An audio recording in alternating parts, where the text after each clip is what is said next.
You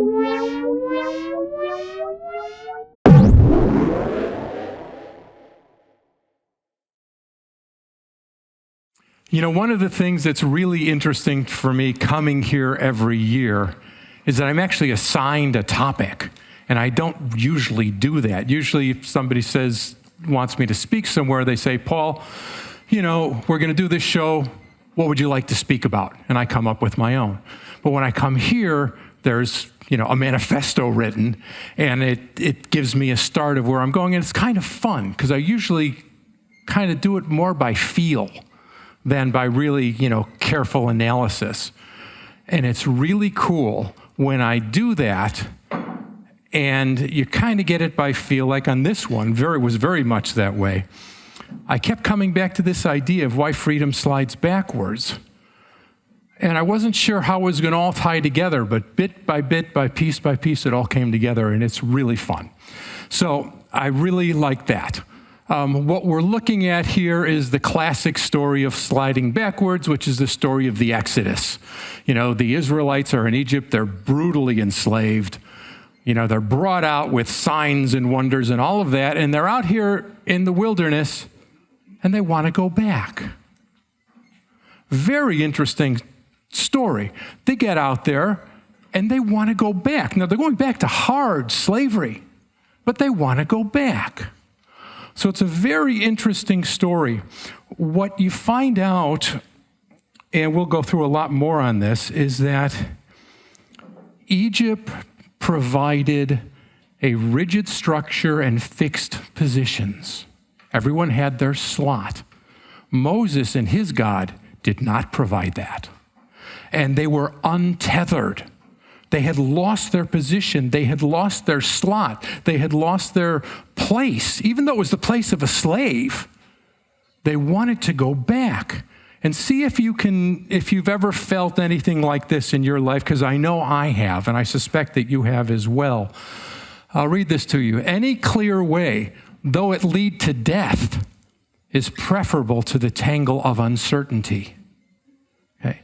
You know this feeling? Any way, even though it's horrible, when you're untethered, when you're unmoored, it feels getting back to something that's certain. And there is a real reason for this. But before I go back to the reason, I want to give you another example of this, because the story of the Exodus is not something we can verify. We can verify a lot of Bible stuff, but not that far back. And I'll just throw in for the sake of it, if this something like that story didn't actually happen, whoever wrote that was a stone cold genius, because that is a brilliant story. But this one is absolutely certain, absolutely verified, everything. What we're looking at here is a pope, you know, the head of this church hierarchy. And, you know, I'm not trying to pick on the Catholics. There's a lot of Catholic people in my life that I love. And I could have picked, you know, an Eastern Orthodox guy with a very fine hat, or I could have picked a televangelist with the very fine hair, or I could have picked somebody else. But this one works really well. So what I want you to understand is the depth of this issue, where it really comes down, what it comes down to. And what we're looking at here are Christians of the first few centuries. These people were extremely committed to Jesus. We don't know the right number, but somewhere around 20,000 of them died before saying anything bad about this man. Go ahead, kill me. That's a pretty high level of commitment, not to mention all the ones who were just merely, you know, suffered in other ways. The ones that died were something like 20,000. Okay? That's a serious level of commitment.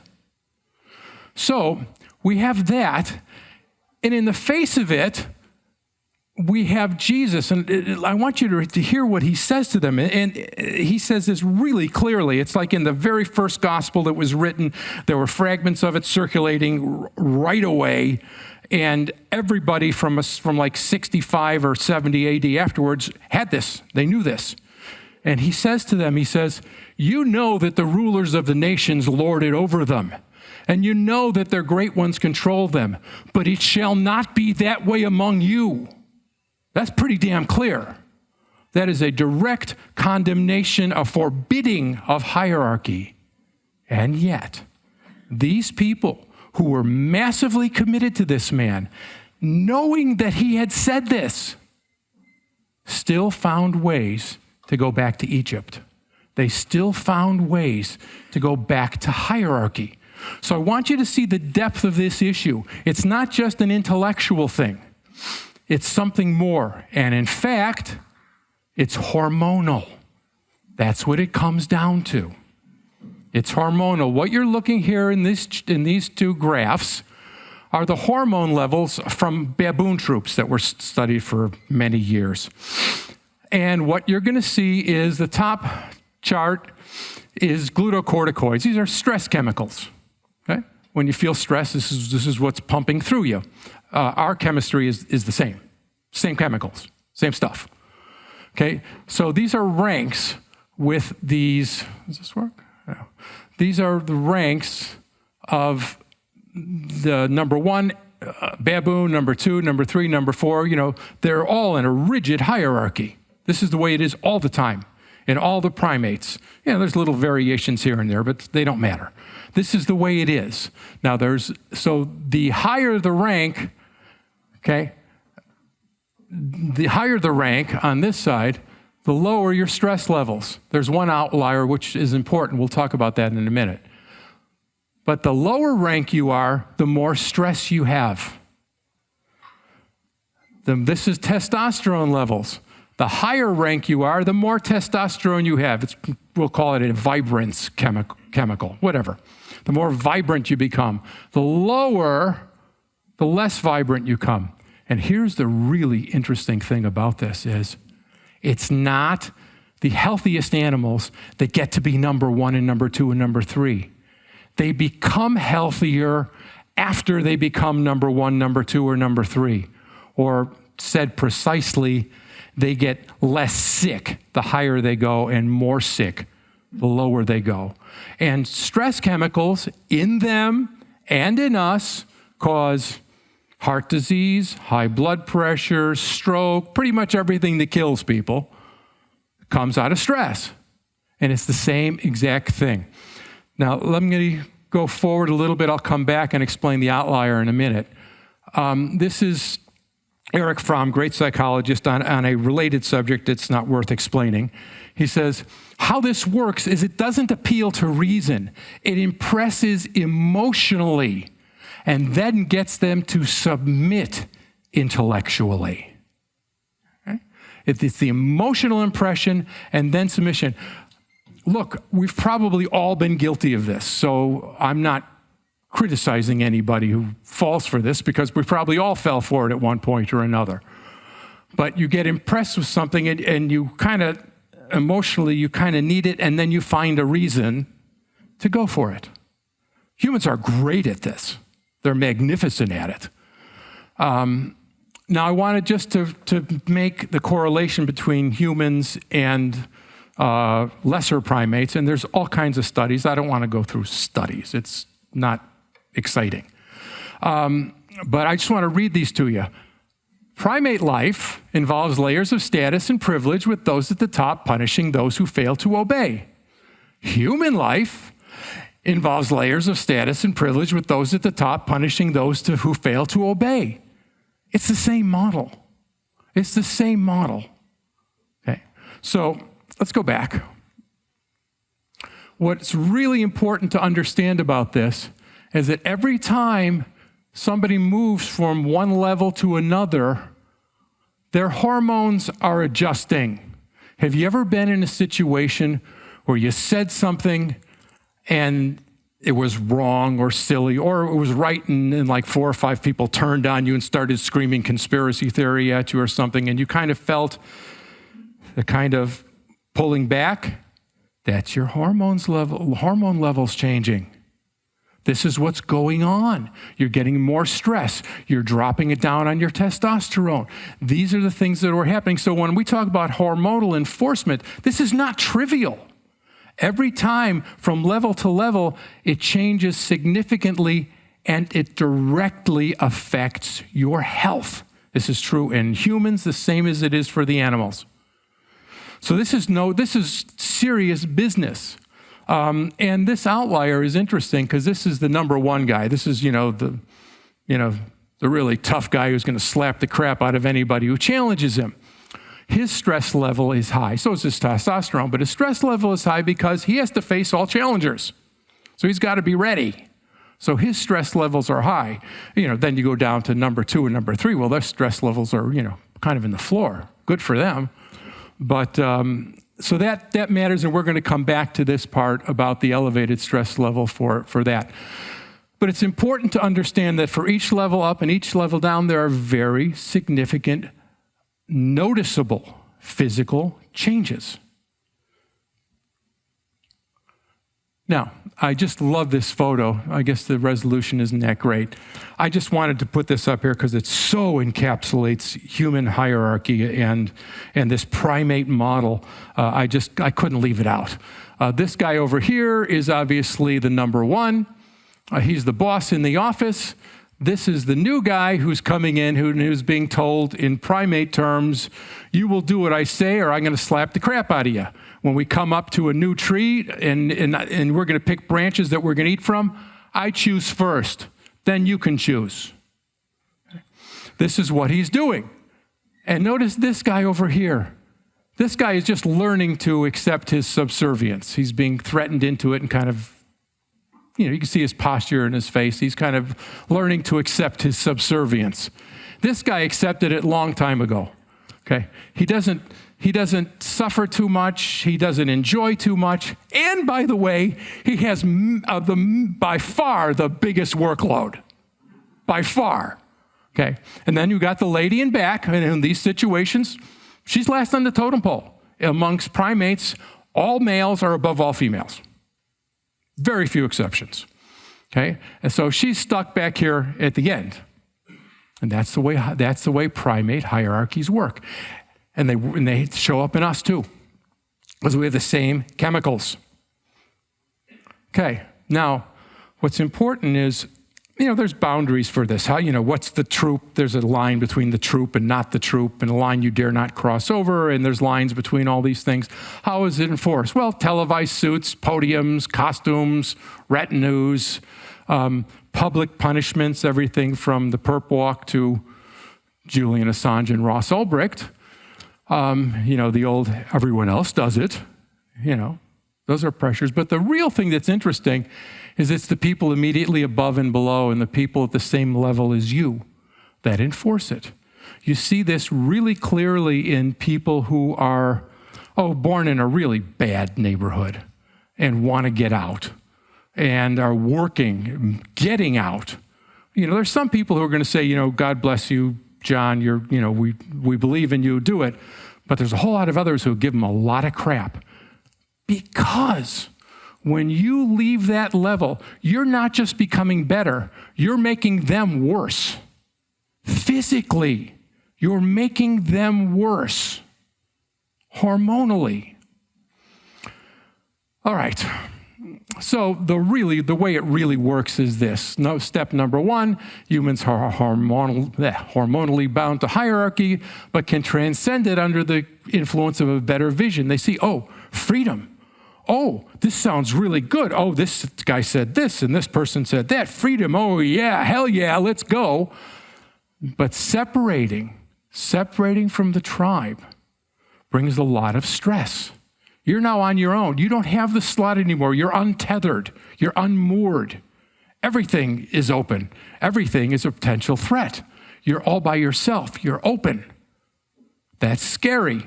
And then once the excitement of the separation kind of wanes, it's easy to do this. There's always reasons. So it's easy to do that. That's how the process works. That's precisely how freedom goes backward. So what we need to do is to bridge what I call the hormonal gap. And this first quote here is from a war reporter, a very long-term war reporter, very experienced, called Chris Hedges. And this is his comment, and it's important on this subject. In the end, those who rebel require faith.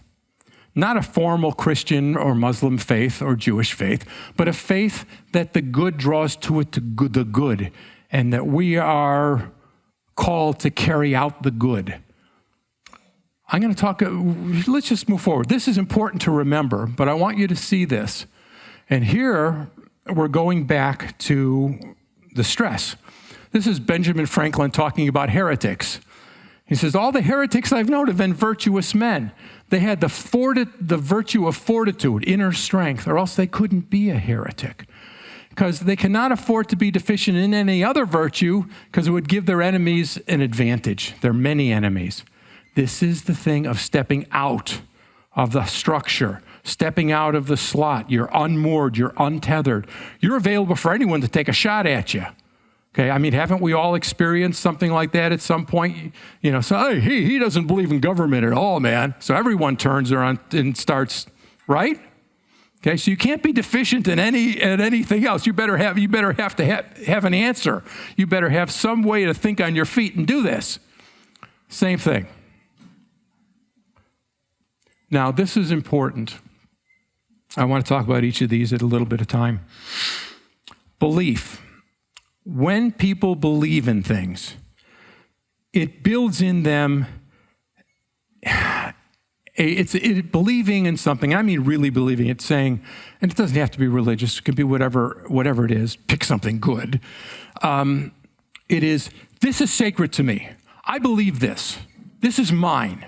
And no one has a right to mess with this. I believe this. When you do that, it is a pre-commitment of will. Okay? And when you do that, it builds in you a reservoir of will. And when the difficult times come, when the attacks and the everything else come, you've got a reservoir of will. And you can move forward. This is why Chris Hedges says, to rebel requires faith. Doesn't exactly matter which kind, but you have to have some kind of faith because it's a reservoir of will. That's very important. It hasn't been properly studied, but when it is, this is about what they're going to come up with. Now, hope. I have a difficult history with hope because for a long time, I was saying things like hope. That's the real opiate of the masses because, you know, oh, we're going to hope for this, and everything will be fine. And, you know, politicians, no, we have to give the people hope. You know, they're just got a reason to, you know, to confuse them and get them on board, and they're going to, you know, throw them off the edge of the bus anyway. So I didn't have a very high opinion of hope. But I had to modify my opinion because I found up some experiments from the 1950s. Somehow I never heard about them, where they took a bunch of wild rats, not a very nice experiment, and they threw them in a big tub of water. They swam for a number of minutes, 2, 4, 6, whatever it was, and then they all drowned. Okay, well, that's, I guess, what you expect. Then they did something different. They did the same thing, and they waited till the rats were just about to drown and picked them back up. Took them out, cleaned them off, petted them a little bit, calmed them down, gave them some food, and a day or two later, put them in the water again. They went for hours, because they knew it was possible that they could be saved. There is power in hope. I'm still not precisely sure how best to apply it and use it in the world, but there's something important there. So we can't just forget about hope. And hope is what I'm saying is, you know, continuing past the pain because you know it's possible that you're going to be saved, that things are going to turn around, that things are going to get better. And it's very important. Faith is seeing past. It's belief taken a little further, seeing past the problems and continuing towards something that is yet unseen. The Bible calls it the substance of things hoped for, the evidence of things not seen. That's what faith is. And at its best, it wasn't always at its best, but at its best, cypherpunks was an emergence of faith. we all kind of had this cryptography revelation where we go, oh my God, we've got Terra Nova. We can wall off areas, and we can do whatever we want, and nobody can have anything to say about it. They won't even know about it if we do it right. And then came, and we can do it a hell of a lot better too. Because we're looking out at Bronze Age structures that are maintained with primate chemistry. That's what the hierarchies of the world are. And going, oh, we didn't think of it in quite those terms then, but we can do a hell of a lot better. We have Terra Nova, and we can do it a lot better, and we knew we could. I did an interview once where the interviewer was asking me about cypherpunk projects and stuff like that. And they said, yeah, but did you ever wonder if maybe you were really wrong? No. We knew we were right. We didn't exactly know what the rest of the world would do about it, but we knew we were right. There was faith in that. Now, at its best anyway. Okay? Now, the truth is that we've already been bridging this hormonal gap. Now, I'm going to give you a bunch of examples. First, the golden rule, which we all apply in our daily lives, as in, he wouldn't like it if I did it to him, that jerk. That's the golden rule. Okay? It cuts out the entire hierarchy because judgment is based upon self-reference. The golden rule, don't do to others as you would not like them do to you. That's not saying keep the rules. It's saying, what would you like? What do you think about it?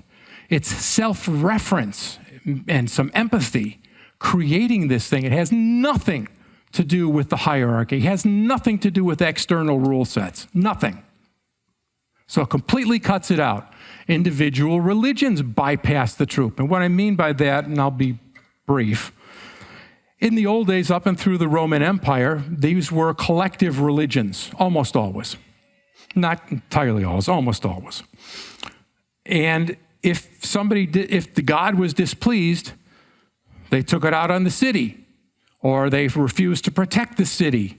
And this is the way it was always envisioned. The Hebrews and the Christians turned it around. The Jews and the Christians turned it around. In their way of looking at it, the soul that sinneth, that soul will die. Not everybody. You're not going to die because of Bobby who lives down the street. There are little cross currents and all kinds of crap. I'm not talking about that. But if you listen to Christians today, they say, do you have a personal relationship with God? And that's an individual religion. It's not the whole town suffering. And that was a major human innovation. Major. And it just bypasses the truth. I worry about that guy. He's more important than the guy in the marble house over there. Okay? Science, real science, not consensus. Don't get me started. I'll get vulgar. Real science negates the hierarchy. Remember the motto from the early Royal Society? Don't take anyone's word for it. It's in Latin, so it looks a little better than that. But that's what it says. Don't take anyone's word for it. You check it. You verify it. You make sure. Okay? Science negates the hierarchy. It doesn't listen to orders from headquarters. It says, we don't care what you think. We're checking with experiments, and that's what tells us. It negates it. Independent commerce. You're not asking for permission, but doing something that you see needs to be done because it's going to work for you. Rejecting monarchy almost 200 years ago, but here in Europe, 1820, 1830, 1848, major revolutions because people were sick to death of hierarchy. Now, they were promised, self-rule and that they would have some control. It didn't quite work out that well, but these people had guts. These people had courage, and they were doing a good thing. Certainly, as far as they could see it. I mean, this is, 150, 200 years ago. Cut them a little bit of slack. They had a lot less information than we do. Open grouping undercuts the state tribe. I won't go through all of this. But we've been doing a lot of things that already are undercutting this whole idea. And just to toss a couple other things in here, the status quo, these hierarchies, are brittle. They're not what they're presented to be. Where is great Caesar and eternal Rome? Gone. Where is mighty Pharaoh and his Egypt? Gone. Where's Alexander the Great? Gone. Okay, these current yahoos that we have who think they control and own the world and are trying to regiment every bit of human cooperation and human action, they're going to be gone. I can't tell you a date, but they're going to be gone. And the status quo, as it turns out, is kind of brittle. This is an experiment that was done at Rensselaer Polytechnic, a U.S. university. And they found out that once people start disobeying, once you get to about 10%, obedience falls off a cliff. Now, the actual number may not be 10%, maybe something a little different, but this is the way it goes. When people start disobeying and everyone else sees them, there's a point where it goes right off. Done. Okay, they're hard, but they're brittle. They can break. So it is not all that it appears to be. Have the predators overreached? Well, this is a graph showing predatory overreach. I use a version of it and I chart production and plunder. It's also exactly the same graph for parasites and hosts. This is the rabbits, and the coyotes are feeding like wild until the rabbits aren't so many anymore, and then the coyotes all die off. Have the predators overreached? I don't know. Here in Europe, they're telling you that you will own nothing and you will be happy. You will have no privacy and it'll be the best thing ever. Oh, and by the way, you should eat bugs. Okay? This is what they're selling, and much more. So have the predators overreached? I like to think so, but if they haven't, they got to be damn close. I mean, you're going to eat bugs? You know, I mean, they really want this. And you know, like 2/3 of you, 9/10 of you should die because it's not good for the weather god or something. You know, it's just, it's crazy. So there's that. Now, here's what we need to do. We have to build the good. Destroying the evil does not create the good. It doesn't come up magically once the evil is gone. Okay? We have to build it, and we have to build it way ahead of time. Because when evil crumbles, as it always does, when evil crumbles, we have to have the good already built. People have to have something to go to. That's our job. We have to do this. We have to build the better way now, before the crises come. And the second point is important. The barbarians belong in our rearview mirror, not in front of our eyes. And by barbarians, I mean, I don't care how good their suit, how expensive their haircut, how much they use very fancy words and big long ones to impress you and make you feel stupid that you don't know what they mean, and all of that kind of crap. If they're trashing free speech, they're a barbarian. That's what they are. Doesn't matter how pretty.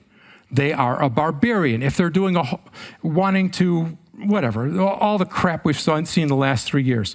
If they get into that stuff, hating each other for private choices, all of this stuff, barbarians. They may not remain barbarians for all of their life, but at the moment they're doing that, barbarians. And we have to have all this dark stuff, all of, you know what they're going to do now? All of the, oh no, they're doing all of that stuff that fills up news feeds, that fills up our field of view.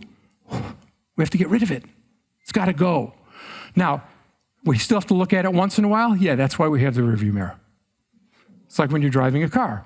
Get rid of that stuff, because when we get rid of it, we're removing their hold over our hormonal influences. We're liberating ourselves from primate hormones. We're actually getting rid of their ability to influence our hormones. But you get the point. We're liberating ourselves from that whole crap, from the heretic having to be so worried about everything because everyone's against him, from the people who are unmoored in the wilderness feeling bad because of the hormones and they're very used to having a hierarchy and a slot and somewhere where they belong. By putting them in the rearview mirror, we're liberating ourselves from that. It's really important. Yeah, you got to peek in the rearview mirror every now and then. Okay, fine, the world sucks in some ways. That's what we have to do. Thank you. Okay, and the next thing is we have to stop dreaming in their language. Now I'm going to give you an example of this. I had to pick on somebody, so I thought might as well pick on our own guys, and at least some segment of our guys.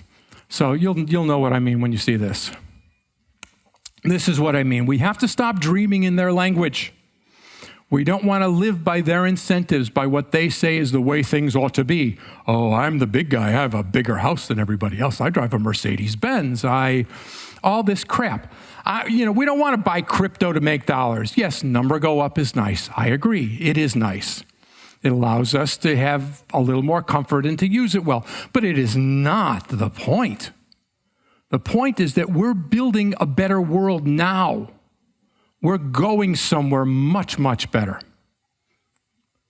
And I'm going to read this one to you slowly and twice, because one of the other things you find out is that humans require about 10 seconds to really absorb some new concept. You've felt this in yourself at some point. That's why when I do these things, I really like to pause. I would just like to just stop. I get a little uncomfortable doing that. But it takes about 10 seconds for something to really sink into people. And I want these things to sink in. Okay, I'll read it to you. Every one of the great revolutionists, from Isaiah to Shelley, have been optimists.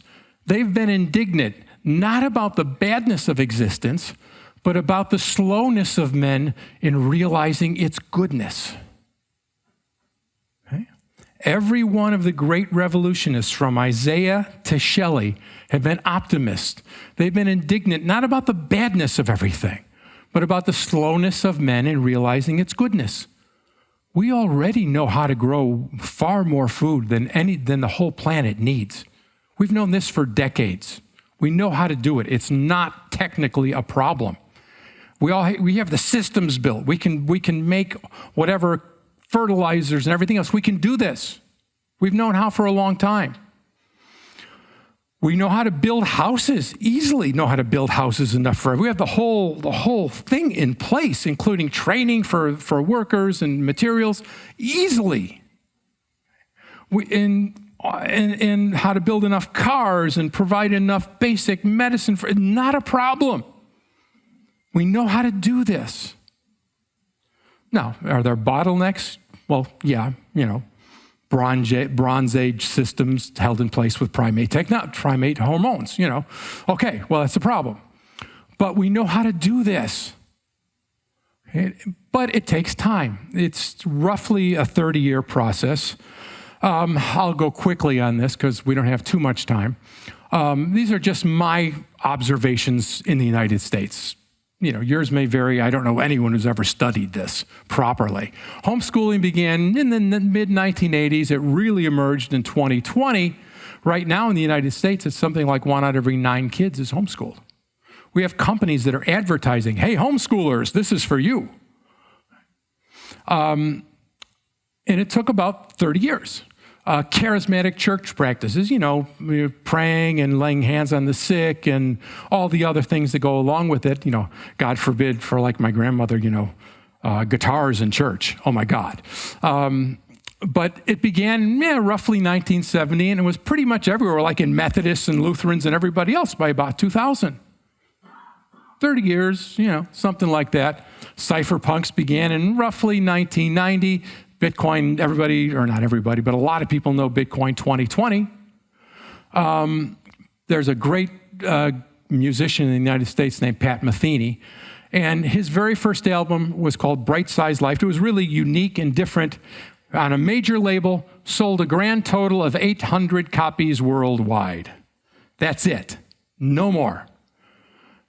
And 30 years later, it's in the Smithsonian Institution. as a major event in the evolution of American jazz or whatever it is. Okay? It takes time. Matheny, who seems to be a legitimately nice guy, goes around doing clinics for young guys who are just starting out. And he tells them, he says, the people who are going to really get your stuff haven't been born yet. So just know that and know that that's what it is. And that's what it is for us. This is, who knows what it's going to be exactly, but plan on something like a 30-year process. Which makes me think of this place. This is now our 10th conference, including the preliminaries. We're roughly 10 years into this thing. Think of everything that has happened here. Think of all the projects that came out of here or were improved here or expanded here. Decentralized communications, anonymity systems, decentralized finance, decentralized justice, all of the things that happened in this room, in the other rooms, and in the hallways, and in the places outside. Everything that came out of here. We built things that were as yet unseen. We had faith. We already did it. We don't need to do it. We already did it. These things were already built. They already came out of this place. And I love this quote on the bottom. It's from the end of a war. It doesn't matter, but it really reminds me of this place. It said, a second after I crossed the border, I was already thinking differently. With more vigor and less subservience. You felt justified being alive here.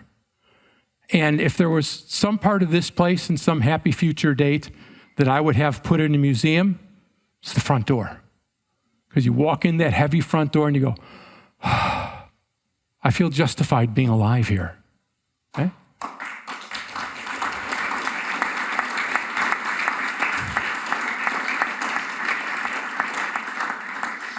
And that's really what I feel about this place and always have. But we're a third of the way, and we have a long way to go.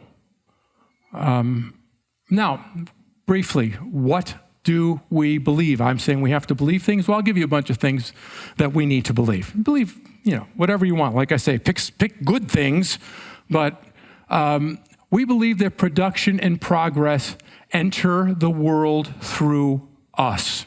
It's not because of policies, it's through us. Einstein had a line that he used. He said, everything good and noble in the world has come from individuals laboring in freedom. That's what it is. It comes out of us. We believe that we're fertile on the inside because we are. Are we not? Have not we done all these things? We are. Our abilities outweigh our deficits. Doesn't mean we have no deficits, but our abilities are way bigger. And by the way, we have the ability to fix those deficits. And we believe that life can be far better than it is. The old way is obsolete, and we've already done these things. We've put them into the world. Now I'm going to go, this is the last slide, and I'm going to go through it again slowly because I want you to really get this, or as we used to say in the old days, to grok it.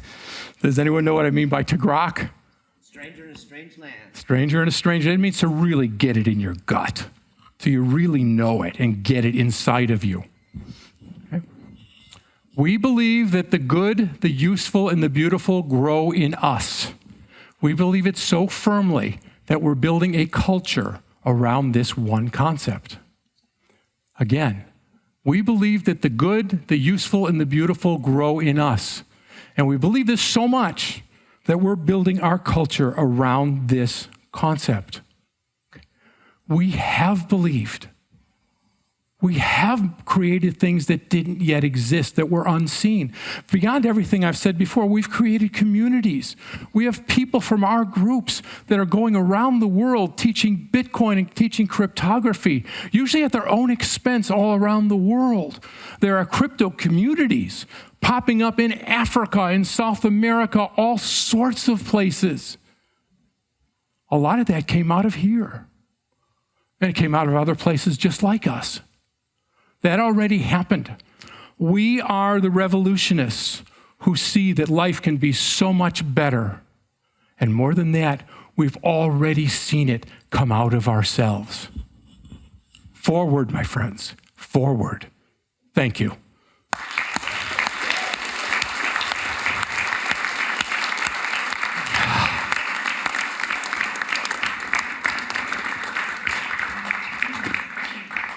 You need to peel off your headset and just like drop it and like log out.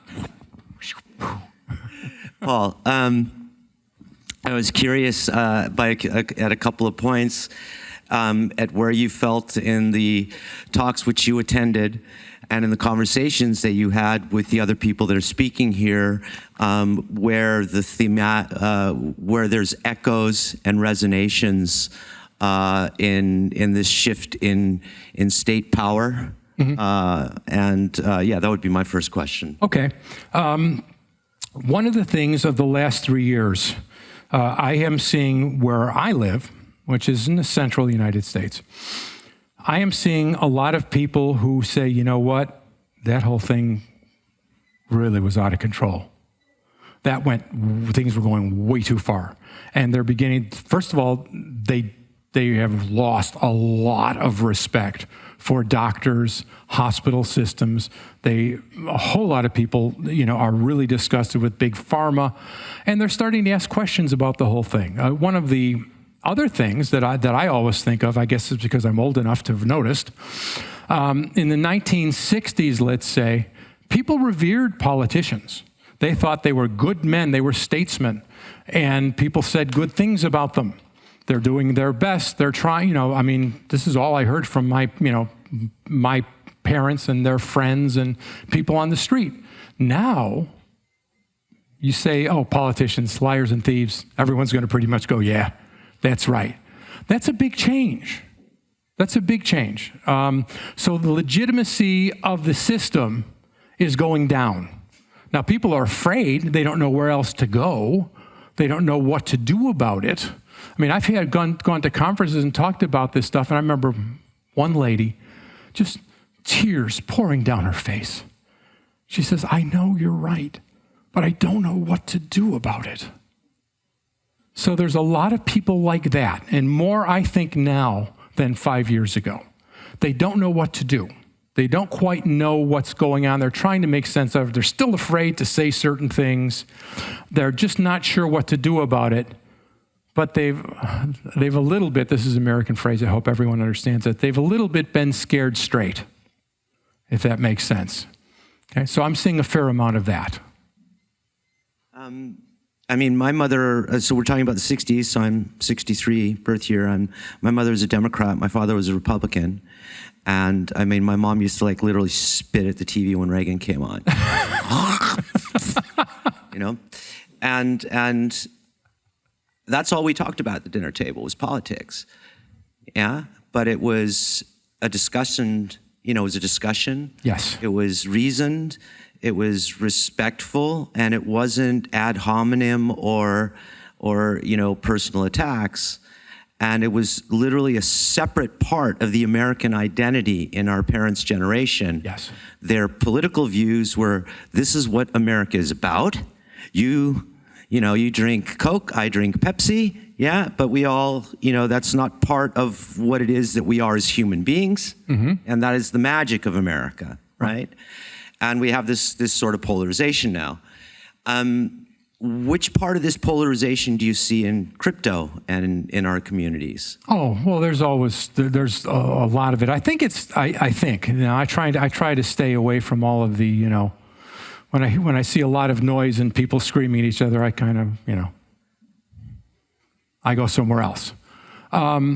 But there was, of course, the big thing with the block size fights, and then the Bitcoin maxis against the shit coiners and all this kind of stuff. And, it's kind of understandable to some extent that we have this kind of stuff.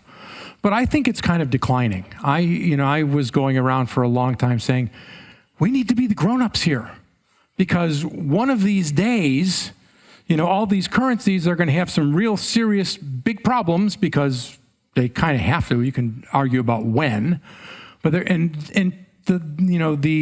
60-year-old plumber and the 85-year-old retired lady need to see somewhere that they can turn to, and they don't want to see a bunch of squabbling juveniles. Okay, even though juveniles have this great product, they're looking at us, and they want to see the grown-ups in the room, and we need to be the grown-ups. So I'm glad that I think some of the is going away. The reason I mention that is because you talk about our hormonal response to the dominance and submission, and we have very, very clear examples of that in our own community with the mimetics and the personalities and the things as well. So, Right. Please be aware of how powerful the communications technologies that we use to virtue signal with us and do humor, and how what a powerful effect that has on our hormones. So it's not only a state power, but it's also within our own communities and how it is that we believe that we effectively communicate and market our ideas and mimetics, right? Yeah, it's true. It's our chemistry. I mean, it's just, we have a vulnerability that way, and we have to counteract it. I mean, bad luck. We've got these same chemicals, and it's a problem, and it will be a problem for probably a long time. But if we know about it, if we pay attention to it, we can miss most of the heartache and drama. I'd like to ask you one more question and then open it up to the audience, because I'm sure we have a number of questions, and we're getting close to the end of the conference, so this is the time to sort of give us a full package after the program that we have. So again, we have the male aspect up here, and we've had a lot of female energy in the house this year, and we're seeing a lot more female energy in the crypto community, being, the face of us. They've always been here. Yes, they have. So where do you see, sort of this, yin-yang aspect of both, in our hormonal differences and how we communicate and whatever, and specifically how that is present in technology and in our community, and what messages, it's a lot of questions, do you have for us moving forward? Or, maybe take one question out of that and unpack it. Yeah, I got something to say about that. One of the really cool things about Bitcoin and the entire cryptography movement and everything is how many girls there are, how many women there are in the thing. Because in the old libertarians, it was like a whole bunch of guys, and one or two guys were able to drag their wife along with them. And that was it, And there were a couple, Joe Hastings. There were a few. Unbeknownst to me, one of the really interesting posters on cypherpunks in the old days was somebody called St. Jude. Well, I just thought Jude was a guy. I mean, the Jude in the Bible was a guy. And no, Jude was a lady. And boy, she had some, no one knew at the time, or I didn't, but she made some really good posts. And matter of fact, she was the one who coined the term cypherpunks. But we've always had women in our groups, which, is a healthy thing. I really hate all of the fighting about, the men and the women. I disagree with, shall we say, third wave feminism, which is just trying to be the dominant one and step on everybody else. And I really am not happy with, I was never happy with the alt-right stuff, because some of it was just cruel and mean. But I understand angry boys being told that you're second rate and all of that. I think that's kind of evening out, and I want both of them to just, let the extremes go. Men like women and are generally best off living happily with one. Women like women? Well, sometimes, but the vast majority of us are, boysy girls. There are some that, and that's fine. I don't care. And girls like boys and are generally happiest living happily with them. That's the most productive way. That's the way it is. Does everyone have to do that? Of course not. Didn't we learn that kind of crap when we were 5 years old? If there's people that are different, be nice to them anyway, right? Is that a revelation? And anybody who has daughters says, my daughter can't do what? Screw you. My daughter can do whatever she damn well pleases. Okay, so I just want all that male-female stuff. Forget about the insanity stuff now. Just the male-female stuff. I want it to even out, because what it does is when you get the women who are, hyper-feminist and angry about everything, and then you get the boys who are hyper, what are we going to call the male movement now? I don't know. Yeah, right. Then they're very angry, and they're angry at the girls. You know what happens? They never learn how to build relationships with one another. Because it's hard to build long-term relationships. I mean, anyone who's married knows this. It's not necessarily bad, but it requires work. Girls, you're a little bit funny in your way, and we're definitely funny in our way. And to be able to go together and work it out, it's hard. So when you have the hyper on this side and the hyper on this side, it's an escape from having to work out your own relationship in real life. So that's my problem with that whole scene. Thank you so much, Paul. Who has a question? Hi. Excellent speech. You're outstanding citizen, sir. Thank you. I love the meme, which is you will be happy and you will eat the bugs, and adrenochrome harvesting. It's so evocative. And you gave the example of the weather god, which sacrifices humans to the environment. It reminded me of Soylent Green, where we sacrifice their blood and we use it to grow the crops to feed the other people. The weather god. But you also had a slide where you talked about the barbarians. I was like, oh, what's wrong with barbarians? The Romans, they used the word barbarian, and it comes from bar, which is basically anyone who wasn't a Roman, anybody who wasn't colonized by Rome. And the relevance is that Rome is like the forebearer of our kind of modern state civilization. In many ways, they created a lot of that. And what you say agrees a lot with another thinker that I really like, which is Öcalan, who is the leader of the PKK. And he says that the goal of the kind of movement is to increase that which is true and beautiful and good, which is like moving nature upwards, humanity upwards, which is exactly what you have here, paraphrased in a different way, which is the good, the useful, and the beautiful. But another thing Öcalan says is he says that, and he has this same narrative about 5,000 years of state civilization, which is actually where the manifesto for HCPP come. But another thing he says is that Nietzsche is a prophet, and that he predicted the kind of slavery of this modern system. So I was kind of curious, what do you think of Nietzsche? Do we need to revive kind of a European pagan metaphysics? I'm interested in your thoughts on that. Sure. Nietzsche is the way we say it in the States. I don't know what the right way to say it is. There's some German guys here who can correct us both. But interesting cat. He had a lot of interesting things to say. Sometimes it's hard to interpret it. But he did have a lot of interesting things to say. And he was right about a lot of the way modern culture was going. I don't think we need to go back to the sort of neo-paganism thing. I think we need to upgrade Judaism, Christianity. I think they need to be upgraded and go back more towards their origins. I think it's a better model. But, I just think monotheism has a real advantage to it, that it's subconsciously, among other things, that it sets the ultimate as a single entity, that it helps people conceive of things more from an individual basis.